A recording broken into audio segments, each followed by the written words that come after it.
So today, I believe it was on Debcafile.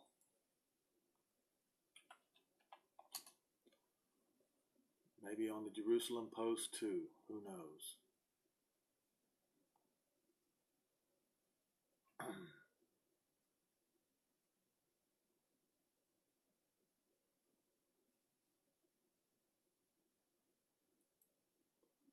I will start with an article on Debcafile that was posted, was today in fact, I thought it was yesterday. Russia ramps up arms to Syria, warns Israel of catastrophic price for interfering. Russia has doubled the number of armed ships heading for Syria's Tartus from the Black Sea through the Bosphorus. Debcafile's military sources report the acceleration of Russia's arms traffic to Syria has been noted in the last fortnight. The vessels are loaded with containers holding military hardware. It is believed they contain quantities of advanced S-300 air defense missiles bound for Bashar Assad's army and short-range Panzer S-1 systems capable of intercepting UAVs and cruise missiles. The consignments also include large quantities of automatic 30mm cannons and radar equipment. On Monday, April the 23rd, high officials in Moscow released the following statement to Kommersant, a publication close to the Russian Defense Ministry. If Israel attacks the new air defense systems, it will suffer catastrophic consequences.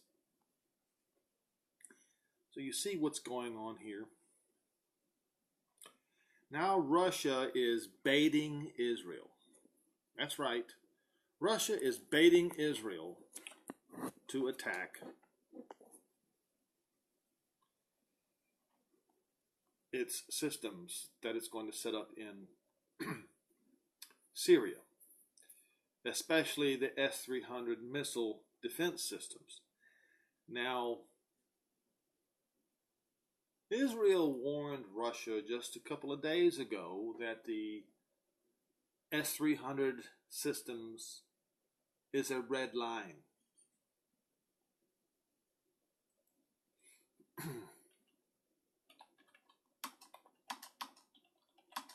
I'll see if I can find that article.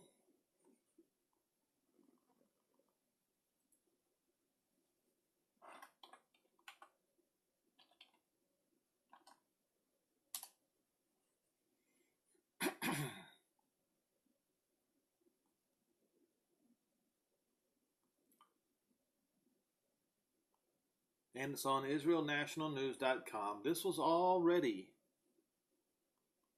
in April the 15th. So it was a few days earlier than I thought. The title of the article is Israel Sets Red Line for Russia. Israel tells Russia sale of S-300 missile defense system to Assad regime unacceptable. Israel has sent a clear message to Russia in the past 24 hours that the sale of advanced S-300 missile defense system to the Syrian regime will cross a red line. There's no point in me reading the rest of it. You see what they have already done. They are crossing that red line right now as we speak. So because of this, I think it is time to read Ezekiel 38, maybe 39 once again. Or maybe I should just go straight to Ezekiel 39. We have all read Ezekiel 38 over and over and over and over again, have we not? Have we not seen the reason why this war is going to happen? Have we not seen that this war, the Ezekiel 38 war, is the trigger for Israel's redemption? You read in the latter part of Ezekiel 38, you will see that it is the trigger for Israel's redemption. In fact, I'll go there just to make my point, and then I will go to Ezekiel 39, and there's something written right here in Ezekiel 39 that we need to take another look at before we get started.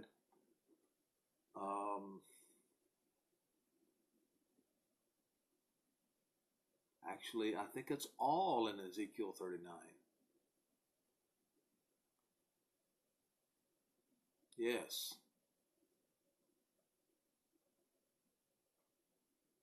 Well, maybe I'll just read the whole thing. The word of Jehovah came unto me, saying, Son of man, set your face against Gog, the land of Magog. Rosh, prince of Meshach and Tubal, is how it should read. And prophesy against him, and say, Thus saith Jehovah Elohim, Behold, I am against you, O Gog, Rosh, prince of Meshach and Tubal. I will turn you back and bring hooks into your jaws, and bring you forth, you and your army, your horsemen, the horses, and all of them clothed with all sorts of armor, even a great company with bucklers and shield, all of them handling swords. Should read all of them handling arms. Persia, Ethiopia, and Libya with them. Persia. And of course, Sudan, being a proxy of Persia, will participate as well. All of them with shield and helmet. Gomer with all his bands. That today would be Turkey, the land of Gomer. The house of Togarmah of the north quarter, that would be the Armenians. And all of his bands and many people with you. Be prepared and prepare for yourself, you and all your company that have assembled unto you, and be you a guard. Yes, I've talked about that before. The others are the proxies. Be you a guard unto them. And after many days you shall be visited. In the latter years you shall come into the land that is brought back from the sword, and is gathered out of many people, against the mountains of Israel, which have always been waste, but is brought forth out of the nations. And they shall dwell safely, all of them. You shall ascend and come like a storm. You shall be like a cloud to cover the land, you and all your bands and many people with you. Thus saith Jehovah Elohim, and it shall come to pass. And at the same time shall things come into your mind. And you shall think an evil thought. And you shall say, I will go up to the land of unwalled villages. They're not unwalled, folks. And I will go to them that are at rest, that dwell safely, all of them dwelling without walls, having neither bars nor gates. This is a delusion. I have mentioned this before. To take a spoil and take a prey, and to turn your hand upon the desolate places, which are now inhabited, and upon the people that are gathered out of the nations, which have gotten cattle and goods, and dwell in the midst of them, of the land. Sheba and Dedan, the location is the Arabian Peninsula. The merchants of Tarshish are the capitalists of the Atlantic. Merchants are capitalists. Tarshish is the Atlantic.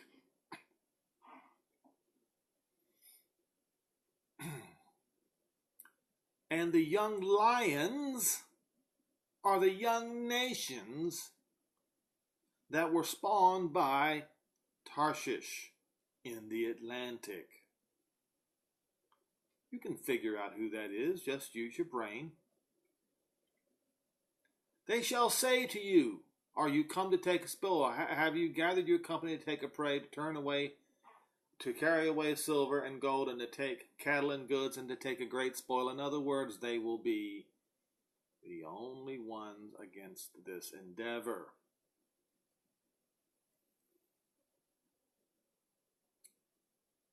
Verse 14, therefore, son of man, prophesy and say unto Gog, thus saith Jehovah Elohim, in that day when my people of Israel dwell safely, shall you not know it? And you shall come up out of the north parts, you and many people with you, all of them riding on horses, a great company and a mighty army, and you shall come up against my people of Israel as a cloud to cover the land, and it shall be in the latter days. Notice he says it again, in the latter days.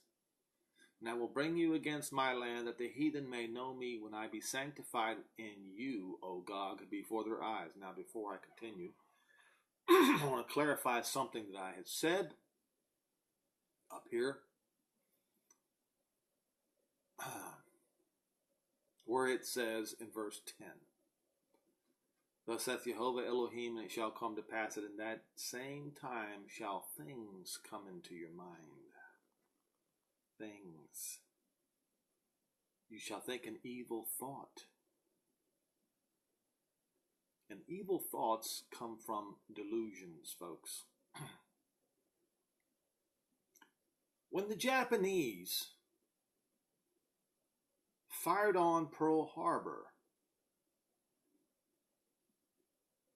they were of the opinion that the Americans were training with wooden fake guns because there was a arms shortage. That was false. In fact, it was a delusion. They should have known better. And somebody did tell them better and said, I'm afraid we have done nothing but awaken a sleeping giant. You see, this is the same thing that will happen to the northern armies. They will not realize what they have done until they have done it. Then they're going to realize that they screwed up royally. Because of delusion, folks. So I will continue.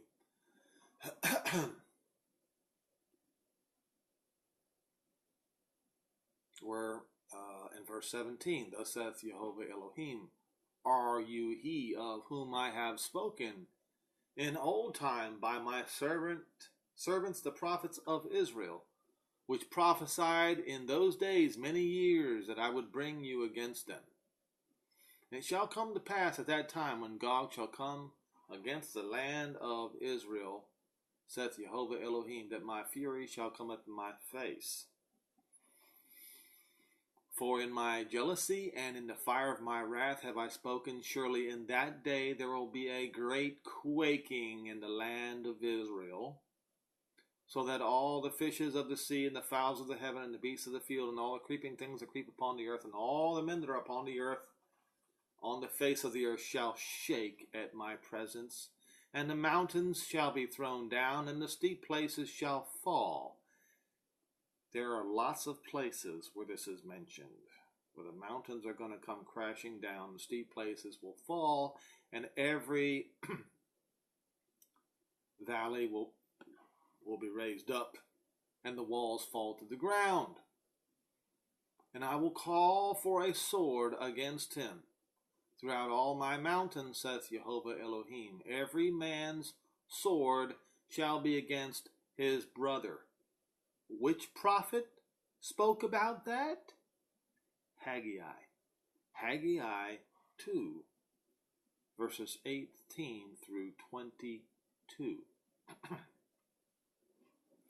And I will judge him, not plead against him, judge him with pestilence, with blood, and I will rain upon him and upon his bands and upon the many people that are with him, an overflowing rain and great hailstones, fire and brimstone. Thus will I magnify myself and sanctify myself, and I will be known in the eyes of many nations. They shall know that I am Jehovah. Now let's go to Ezekiel 39, where I was talking about we need to pay special attention to something that is written there.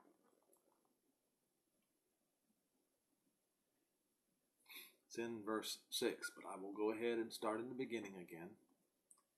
Therefore, you son of man, prophesy against Gog, and say, Thus saith Jehovah Elohim, Behold, I am against you, O Gog, Rosh, prince of Meshech, and Tubal, and I will, it says, turn you back, but leave the sixth part of you, but that's not what it says in the original.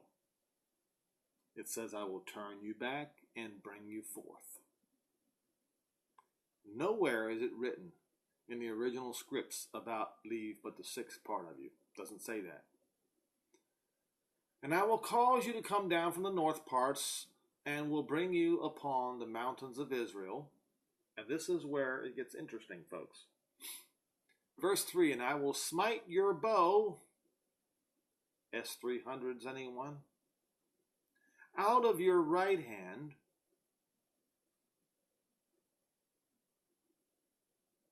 or out of your left hand, and will cause your arrows to fall out of your right hand. Equipment failure, anyone? Let's continue to read. You shall fall upon the mountains of Israel, you and all your bands, and the people that are with you. I will give you unto the ravenous birds of every sort, and to the beasts of the field to be devoured. And you shall fall upon the open field, for I have spoken it, saith Jehovah Elohim. Now, we have read this before. I will send a fire on Magog, and among them that dwell carelessly in the coastlands. Now, in either Ezekiel 38 or 39, does it say that those who dwell carelessly on the coastlands are going to come up against Israel in the Ezekiel 38 war? No, it does not.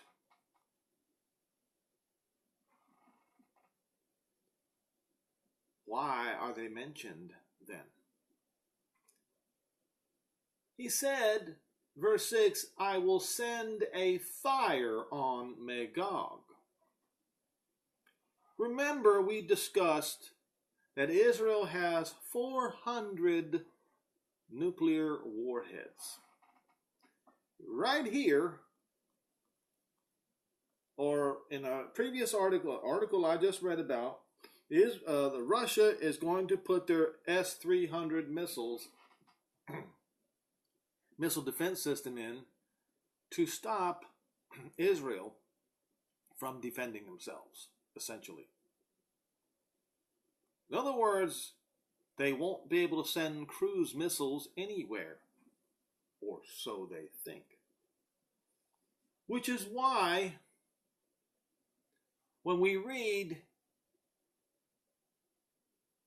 in verse 3, you see equipment failure. I will smite your bow out of your left hand and cause your arrows to fall out of your right hand. Send a fire on Magog. I'm not saying it is nuclear weapons. I'm not saying it's not nuclear weapons. I suspect it will be nuclear weapons because we just read in the previous chapter, it says, and I quote, and I will call for a sword in all my mountains against him. So there is going to be an order to attack with everything you have Israel. You see, and that's why I think that Israel will use nuclear weapons. We see that the heavens are going to be opened up, and rain and fire and hailstones and blood are going to pour out upon these armies when they come to invade Israel. But we also see that an order is going to be given.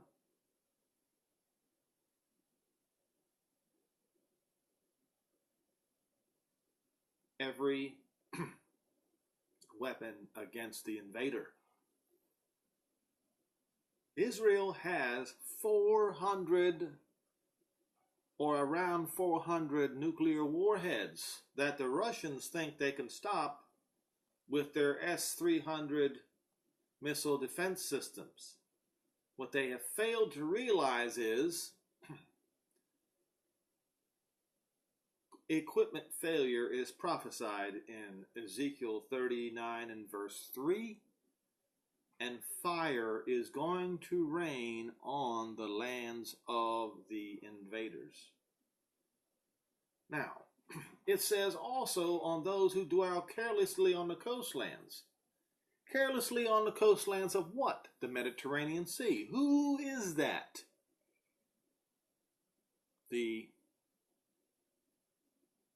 How do I put this? The man at the Vatican, the boot of the Mediterranean Sea, Europe, Rome. Now, we also see in what is it? The second trumpet? First or second trumpet, where a great volcano erupts. Now, Vesuvius, and what is that other one? Mount Etna.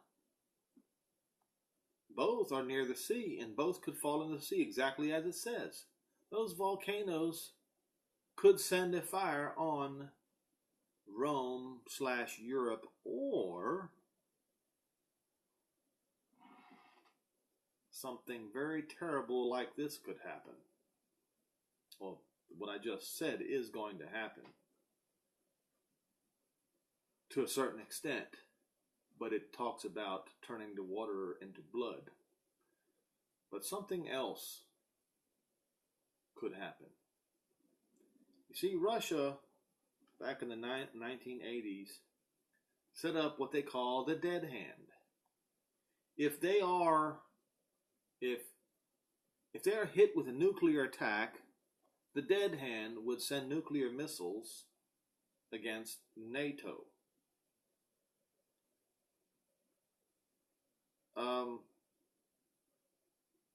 Somehow I doubt, and even if it did, even if one was sent to Israel, it would never make it there, because the promise of equipment failure against Israel.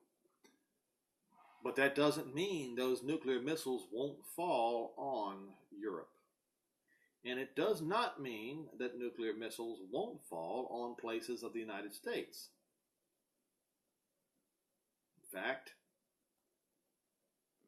one of the prophets mentioned about the elect walking in the fires, singing praises.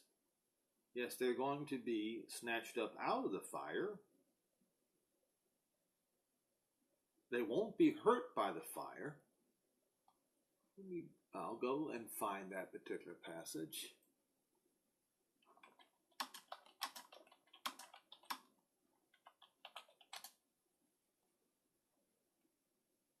Isaiah 43.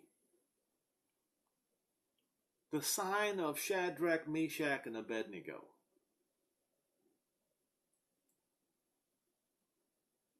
Isaiah 43 and verse 1. But thus saith Jehovah that created you, O Jacob, and he that formed you, O Israel, fear not, for I have redeemed you. I have called you by your name. You are mine. When you pass through the waters, I will be with you.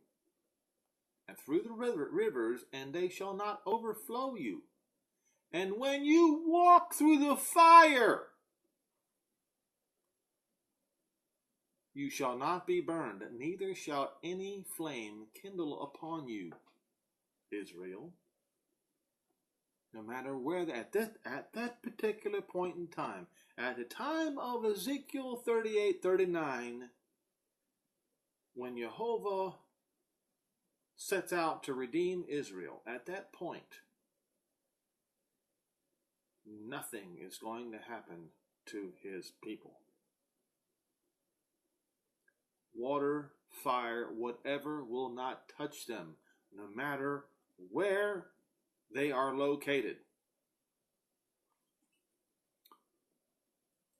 I will show you something. Let's see.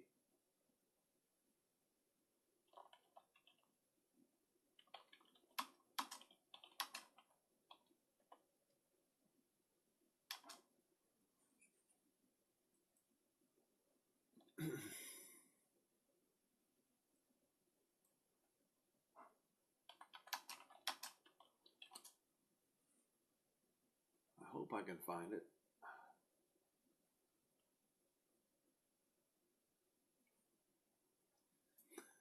Isaiah 24 and verse 15. That's where it's located.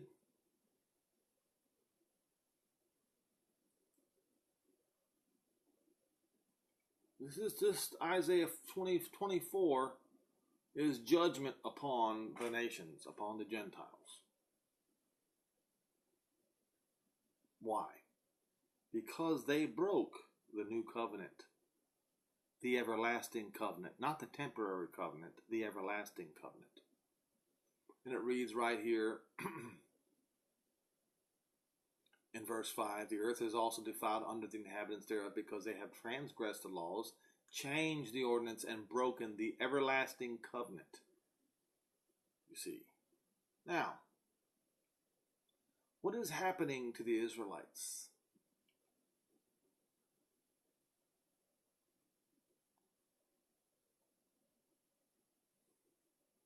We'll start in verse 13. When thus it shall be in the midst of the land among the people, there shall be the shaking of an olive tree. We just read in Ezekiel 38, a great shaking. And as the gleaning of grapes when the vintage is done, they shall lift up their voice. Who is they? Israel, the elect. They shall sing for the majesty of Jehovah. They shall cry aloud from the sea. We just read in Ezekiel 39 that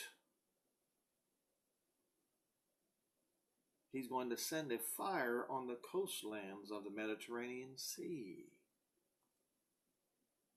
But there will be still outcasts of Israel there in those lands. You see. And the prophet is saying in verse 15, why are you glorifying Jehovah in the fires? What are you doing in the fires? Even the name of Jehovah, Elohim of Israel, in the coastlands of the sea. So there's going to be fire raining down in those coastlands of the Mediterranean Sea, those lands that have murdered and pillaged and raped the Jews for nearly 2,000 years and forced them to wear clothing of shame and a yellow star.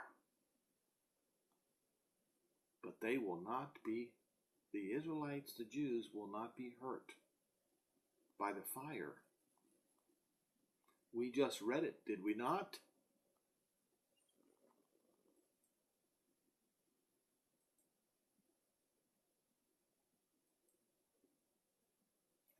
Isaiah 43, same prophet. Verse 2, and when you pass through the waters, I will be with you, and through the rivers. Why are they passing over the waters and through the rivers? Because they are leaving the lands, the coastlands of the sea, and coming back home.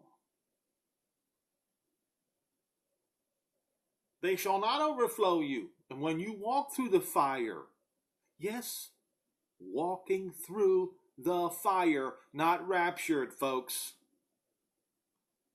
Walking through the fire and not be burned. Neither shall the flame kindle upon you.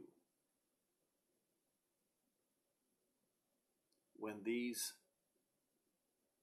heathen, the goyim, the Gentiles are erupting in flames.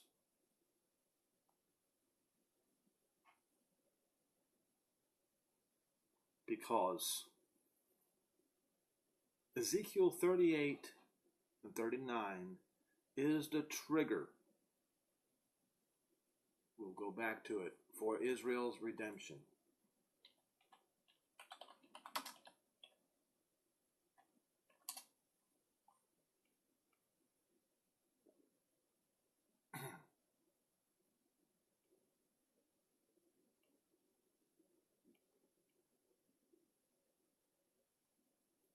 And this is also in Joel 3. And Son of Man, and it's also in the book of Revelation. Thus saith Jehovah Elohim, speak unto every fowl and to every beast of the field. Assemble yourselves and come and gather yourself on every side to my sacrifice that I sacrifice to you. Even a great sacrifice upon the mountains of Israel, that you may eat flesh and drink blood. You shall eat the flesh of the mighty and drink the blood of the princes of the earth, of the rams, of the lambs, and of the goats, and the bullocks, and all the fatlings of Bashan. And you shall eat fat until you be full, and drink blood till you be drunken of my sacrifice, which I have sacrificed for you. Thus you shall be filled at my table with the horses and chariots, with mighty men, chariots, tanks, and with all men of war. All of them.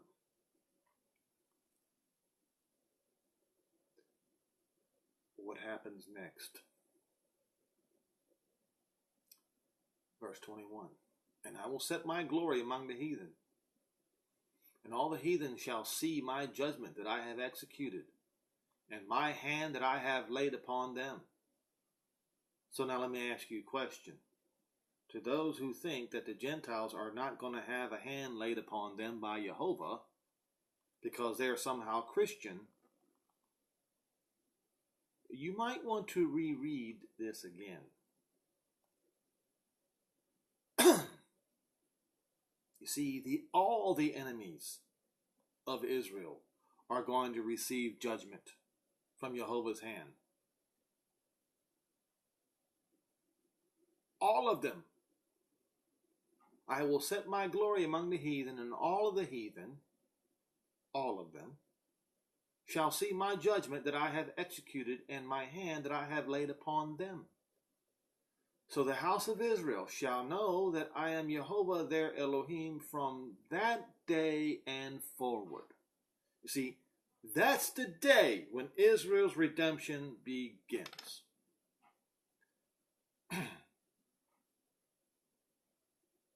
Verse 23, and the heathen shall know that the house of Israel went into captivity for their iniquity, because they have transgressed against me, and that was the reason why I hid my face from them and gave them into the hand of their enemies.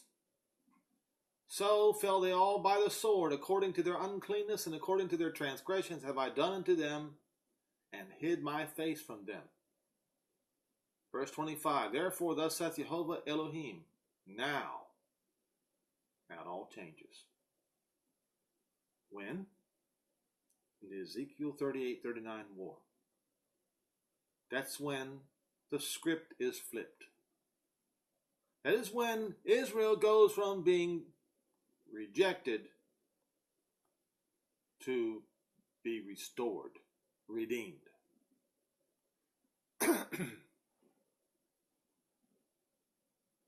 Now I will bring back. Wait a minute, I thought we just read that all Israel was dwelling safely, all of them in the land. Not all of them. We're reading right here. After this has taken place, at that point in time,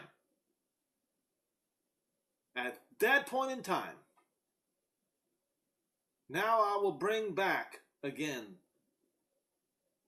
the exiles of Jacob, and have mercy upon the whole house of Israel. All of them.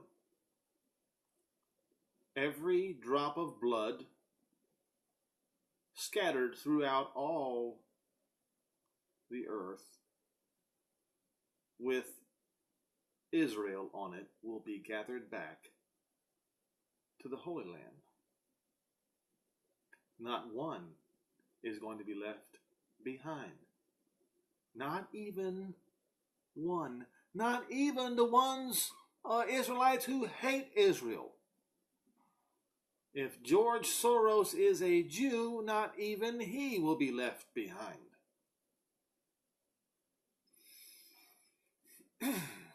Have mercy upon the whole house of Israel, and be jealous for my holy name, after they bore their shame and all the trespasses whereby they have trespassed against me.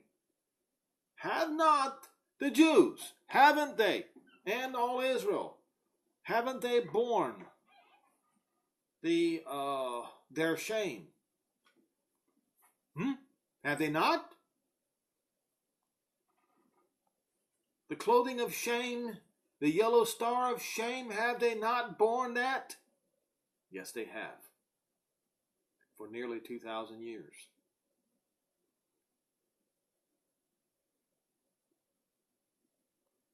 And all the trespasses whereby they have trespassed against me, when they did dwell safely in their land, and none made them afraid. When I have brought them again from the Gentiles, and gathered them out of their enemies' lands, and am sanctified in them in the sight of many nations. Then they shall know. When? Then, and only then, shall they know that he is Jehovah their Elohim, which caused them to be led into captivity among the heathen. But now I have gathered them unto their own land, and have left none of them. No, not one. Not even a half of one. Not even a quarter of one. If you get my drift, are going to be left behind. Not one shall be left there anymore. Not one. Neither will I hide my face any more from them, for I have, are you ready for this? Poured out my Holy Spirit upon the house of Israel, saith Jehovah Elohim.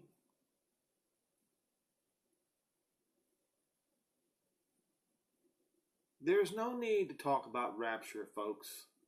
There is no need to talk about the Antichrist, because you see, both narratives are false narratives designed to keep the people of Israel from going back home on the appointed time.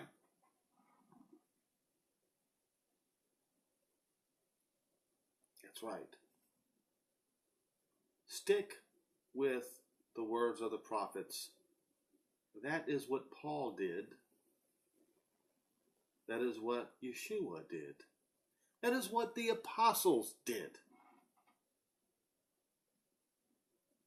Ezekiel 38 and 39 shall be done exactly as it's written. And what we are seeing right now before our very eyes are the final steps that opens the door to Israel's redemption. And I would highly advise everyone to prepare yourself. We just read Russia threatening Israel. The words. How was it written? It said it would be catastrophic for everyone involved if Israel were to attack those S-300 missile systems. What in the world does that mean? Daring Israel to do something? It would be catastrophic for everyone? That is some weird language, folks. That is some really strange, oddball language coming from the Russians.